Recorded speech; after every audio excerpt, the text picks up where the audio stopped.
नमस्कार, मैं हूं सुमित कुमार और आप देख रहे हैं लाइव बिहार। जैसा कि आप सभी जानते हैं कि बिहार में इस वक्त पंचायत चुनाव शुरू हो चुके हैं। कई चरणों के मतदान हो चुके हैं, कई चरणों पे मतगणना भी हो जा चुकी है।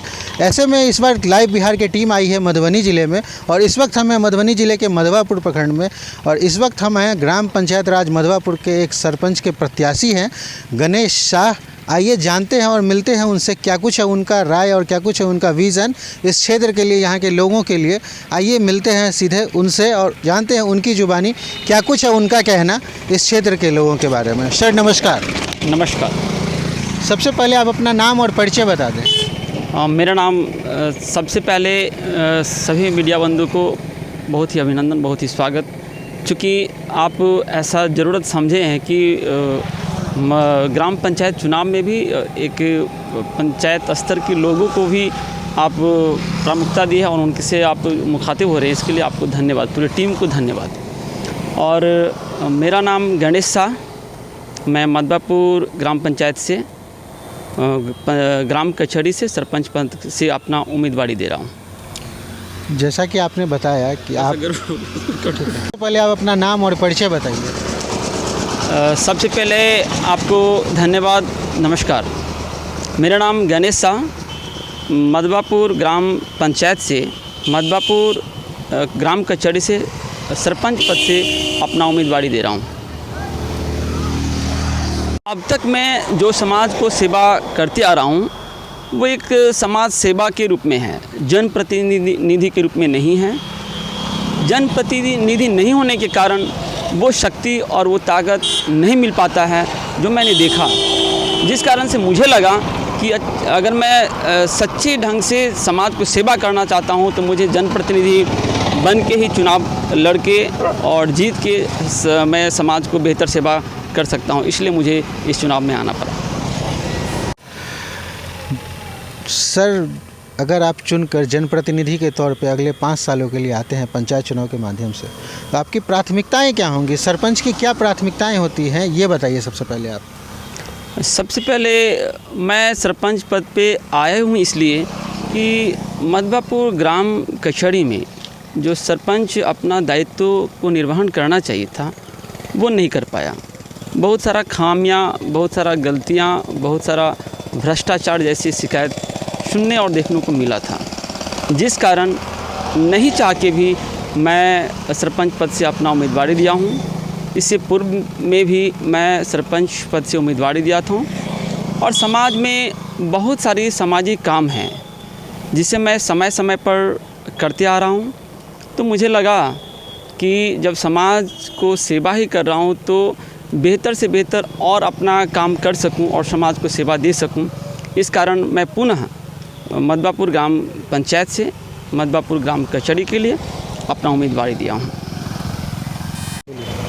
बहुत जगह देखने और सुनने को मिलता है कि जो गरीब, निर्धन और लाचार लोग हैं उनको सही फैसला नहीं मिल पाता है। उसके पीछे होता है आर्थिक परेशानी और कुछ वर्चस्व या दबंगता के कारण उनको उचित फैसला जो मिलना चाहिए उन्हें नहीं मिल पाता है। इस कड़ी में मैं एक नए कार्यक्रम का शुरुआत करूंगा जिसका नाम होगा न्याय सबके लिए।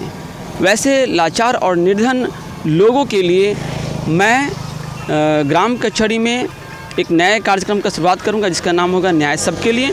उसके तहत जो निर्धन और लाचार जो लोग होगा उन्हें आर्थिक सहयोग के साथ साथ में जो कुछ शुल्क होगा उसे माफ़ कर दिया जाएगा, साथ ही उसे कानूनी सलाह भी मुफ्त दिया जाएगा। अगर आप चुनकर जनप्रतिनिधि के तौर पे आएंगे तो आपका रोड मैप और विज़न क्या होगा इस क्षेत्र और यहाँ के जनता के लिए, ये बताइए। सबसे पहले सरपंच के अधीन जो भी दायित्व, अधिकार या कर्तव्य है वो सही से पालन करवाऊँगा। अब तक सरपंच के जिम्मे ये था कि न्यायिक व्यवस्था को देखना, ग्राम कचहरी के माध्यम से छोटा या बड़ा कोई भी विवाद हो उस समस्या को समाधान कर देना और किसी भी स्थिति में प्राथमिकता दर्ज नहीं होना चाहिए, FIR दर्ज नहीं होना चाहिए, ऐसा उनका अधिकार है।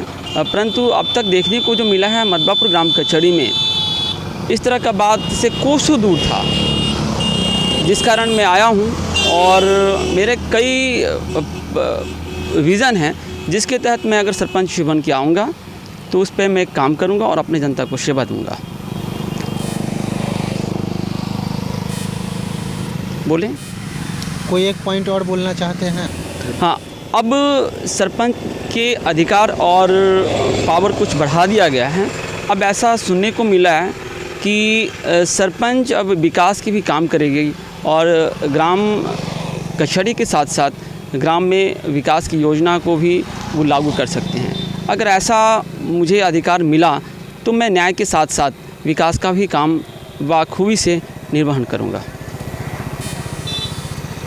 और जोड़ना चाहिए था क्या?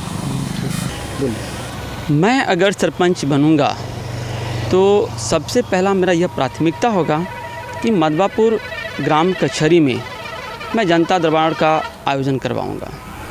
जो निःशुल्क होगा वो सभी आवेदन को मैं अपने स्तर से उसको अध्ययन करूंगा और जो भी तत्क्षण उस समस्या को समाधान होने वाला होगा मैं उसे समाधान करूंगा।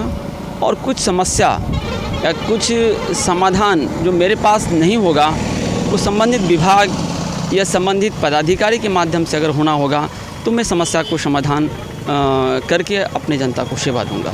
मतलब किसी इसमें अगर कई चीज़ें और अगर किसी तरह की कोई बात या कोई ऐसी वारदात हो जाती है जो शायद आपके स्तर से ना सुलझ पाए तो आप इसको आगे के अधिकारियों के पास लेके जाएंगे ताकि ये मामला आप सुलझा पाएँ, आप ये कहना चाह रहे हैं? जी, निश्चित बहुत सारा समस्या का समाधान मैं अपने स्तर से भी कर सकूंगा जिसको मैं करूंगा। और बहुत सारा समस्या ऐसा भी है जो मुझसे संभव नहीं है, संबंधित विभाग या संबंधित पदाधिकारी से माध्यम से अगर होना होगा तो मैं प्रयास करके उस समस्या को समाधान करवाऊंगा।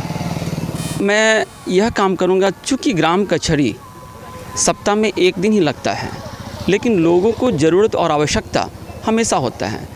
उस आवश्यकता को पूरा करने के लिए मैं 24 घंटा अपना समाज को सेवा के लिए तत्पर रहूँगा और एक ऐसा व्यवस्था बनाऊँगा कि कभी भी और कहीं भी हमारे समाज के लोग मुझसे संपर्क करके सीधा मुझसे सेवा ले सकते हैं।